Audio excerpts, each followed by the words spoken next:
breves minutos vamos a tomar contacto nuevamente con Katy Tolosa, que a esta hora tiene información muy importante que compartir con nosotros. Katy. Y por supuesto, porque desde la academia también, por supuesto que hay análisis, hay reflexión en lo que ha sido la información también más importante de este mes de julio. Recordemos el alza de la electricidad y que también tiene con ello un subsidio eléctrico hasta este 14 de julio. Las personas pueden postular que son parte del 40% más vulnerable. Hasta el momento hay más de 1 millón, incluso más a nivel nacional, que han postulado este subsidio, pero queremos ahondar un poco más en lo que ha pasado, en cuál es el motivo, cuál es el origen. Se lo vamos a consultar precisamente a esta hora de la mañana a José Navarrete Ollarse. Él es director del Magíster en Tributación, es contador auditor y de parte de la Facultad de Economía y Negocios de la Universidad Andrés Bello. Y como ya estábamos conversando, José, el origen finalmente, porque uno se cuestiona, se pregunta, bueno, ¿qué pasó? Que tenemos un alza de la luz, nosotros como consumidores finalmente lo vamos a ver reflejado próximamente, pero hay una situación bastante compleja, pero que se arrastra finalmente desde ya más de 4 años cuando se decide finalmente poner este stop en las cuentas de la luz. Buenos días. Hola, buenos días. Sí, como bien conversábamos hace unos minutos, esta alza en rigor se debió haber hecho el año 2019. Los precios de la energía se licitan por una cantidad importante de años. De hecho, hoy día los contratos están vigentes hasta el año 2033. Y en esos contratos siempre hay una parte, esos contratos siempre están indexados, es decir, tienen una parte fija y una parte variable. Entonces, en el contexto del estallido social del año 2019, se tenía que hacer un reajuste que era bastante pequeño, del orden del 9%, pero para evitar, digamos, un mayor problema político en ese tiempo, el gobierno de Piñera rápidamente se aprobó una ley de estabilización. Esa ley lo que buscaba era congelar los precios, pero congelarlo desde un punto de vista artificial, porque finalmente es el gobierno, es el Estado el que se endeudó con las compañías eléctricas, quienes tuvieron que asumir el costo de no traspasar estos precios. Este tope, digamos, o este máximo de deuda se alcanzó relativamente rápido, por lo tanto, en el gobierno del presidente Boric se volvió a hacer una segunda ley, cuyo objetivo era volver a generar una suerte de congelamiento y hasta llegar a un tope de $6.000 millones, un tope de deuda de $6.000 millones que ya se alcanzó. Por lo tanto,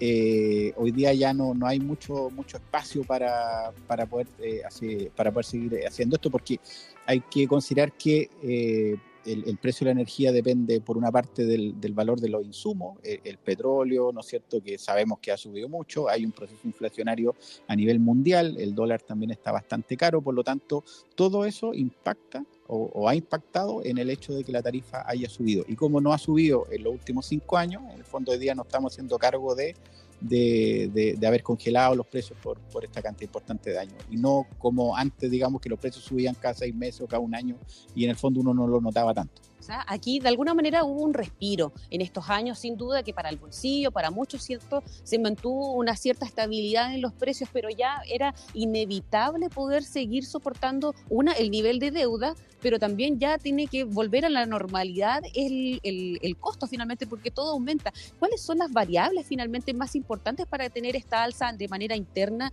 y también finalmente cómo se traduce también para toda la economía a nivel local, desde las pymes también, que han sido las más afectadas? Sí, mira, nuestro sistema eléctrico se divide en 3 grandes eslabones. Por una parte está la generación, que representa más o menos el 70% del costo total. Por otro lado está está la transmisión, que representa el 20%, y finalmente la distribución, que son las empresas con las cuales uno como consumidor final se relaciona, representa solo el 10% de la tarifa total. Entonces, como te explicaba, la generación, que es básicamente de donde nace el gran costo depende mucho de la disponibilidad de factores, por ejemplo, de petróleo, de gas. Todavía nuestra matriz energética está muy asociada a eso, si bien hay hartos proyectos de generación eólica o de generación hidráulica, pero en términos globales aún nuestra matriz sigue dependiendo mucho de factores como el precio del gas, el precio del dólar, etcétera, que finalmente son los que han explicado esta alza importante. Entonces, o sea, no suma mucho finalmente, no suma el tener fuentes de energía eólica, que es lo que tenemos harto también en la región del Biobío, y otras fuentes finalmente, mareomotriz, en fin, otras fuentes térmicas que finalmente no contribuyen a tener un equilibrio finalmente en el costo de la energía. Sí, claro, deberíamos nosotros llegar a tener una matriz que sea netamente de energía, digamos, energía limpia. Hoy día se ha avanzado mucho. Si uno revisa las cifras, Chile es uno de los países que más ha invertido en eso, pero aún así no estamos al nivel de cero dependencia de factores externos como el precio de los commodities, petróleo, carbón, etcétera. Ahora, hablando de lo que ya decíamos al principio, este subsidio que llega, ¿cierto?, para un cierto porcentaje de la población, que es importantísimo sin duda, porque muchas personas, y lo vimos también la semana pasada, cuando algunos vecinos intentaban postular, ¿cierto?, desde los distintos puntos de apoyo de los municipios, muchos de ellos se encontraban con la noticia de que no eran parte del grupo prioritario para ser beneficiados con este subsidio. Ahora comienza la discusión también, José, nuevamente para poder ampliar este subsidio, para poder tener una mayor cobertura. ¿Es viable mantener este subsidio? ¿Cuánto tiempo, periodo de tiempo? Sí, mira, la solución que hoy día planteó el gobierno es aumentar el subsidio. Siempre ha existido subsidio de electricidad. Hay eso, digamos, desde muchos años que ya existe, pero hoy día lo que se está haciendo es aumentar este subsidio al 40% de hogares más vulnerables, como una forma de equilibrar el alza, digamos, en el valor de la tarifa eléctrica. Desde mi punto de vista es una solución que es práctica, ¿no es cierto? Soluciona el problema, pero al igual que el congelar las tarifas, son soluciones que no son de muy largo plazo, porque finalmente el gobierno de alguna parte tiene que sacar el dinero, digamos, el subsidio tiene que ser financiado. Ya hemos escuchado al ministro Marcel que está tratando de potenciar, ¿no es cierto?, una agenda de pacto tributario, y con esta agenda hay que financiar muchas cosas, muchas prioridades, ¿no es cierto?, la PGU, ¿no es cierto?, las listas de espera, etcétera. Por lo tanto, ahora hay otra prioridad y otro gasto que se necesita recursos para poder financiar. Por lo tanto, yo no lo veo tan viable en el largo plazo. Yo creo que habría que buscar soluciones un poco más profundas para evitar esto y que en el fondo no le pegue tanto digamos, al ciudadano común, porque también está el hecho de que este subsidio está orientado a los hogares y no está orientado a las empresas. Entonces hay una parte importante de pyme, cuyo insumo básico es la electricidad. Conversábamos hace un rato, por ejemplo, hay muchas panaderías que tienen horno eléctrico. Entonces esta empresa, por ejemplo, la panadería no va a tener derecho al subsidio, y imagínate si se le sube el costo de energía de un 30 o un 50%, como dicen las estimaciones, ese mayor costo necesariamente se va a traspasar a precio, y el consumidor final, nosotros, ¿no es cierto?, vamos a tener que hacernos cargo de ese mayor costo. Y no solo la panadería, sino cualquier tipo de empresa que depende mucho, que la electricidad puede ser un costo importante, necesariamente le va a pegar, y lo más probable es que ellos traspasen eso a precio y finalmente seamos todos nosotros los que tengamos que pagar ese mayor costo.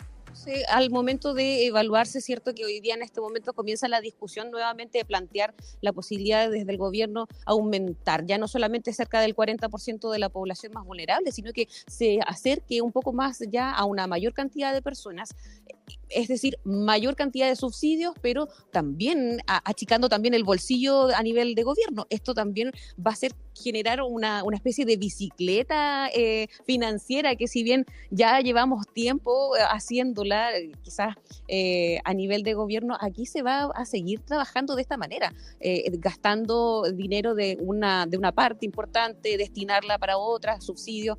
¿Cómo lo ven ustedes desde el ámbito económico? ¿Va a ser una buena noticia ampliar para que más personas tengan este subsidio, o sería más prudente dejarlo solamente para el 40% más vulnerable? Sí, mira, desde mi punto de vista, bueno, como tú ya un poco lo intuiste, el presupuesto del Estado no es infinito. Por lo tanto, y ellos necesariamente hay que definir, ¿no es cierto?, como uno en la casa, ¿no es cierto?, definir prioridades. Entonces, claro, hoy día tenemos un problema, hay un incendio para el gobierno, que es este tema de las tarifas, y ellos están apostando por el subsidio, pero necesariamente va a haber algo que va a quedar sin financiamiento, alguna otra cosa. ¿Te fijas? Entonces, como dije hace un rato, el ministro Marcel ha usado un poco políticamente el hecho del alza de las tarifas para seguir impulsando su reforma, su pacto tributario, ¿no es cierto? Pero siempre en el entendido de que los recursos no son infinitos, y necesariamente si el gobierno estima financiar un subsidio eléctrico, necesariamente algo va a quedar, alguna otra prioridad va a quedar sin financiamiento. Por lo tanto, no es desde mi punto de vista una solución de largo plazo, puesto que si este subsidio pasa a ser un gasto permanente, necesita un financiamiento permanente, y por ahora eso no existe.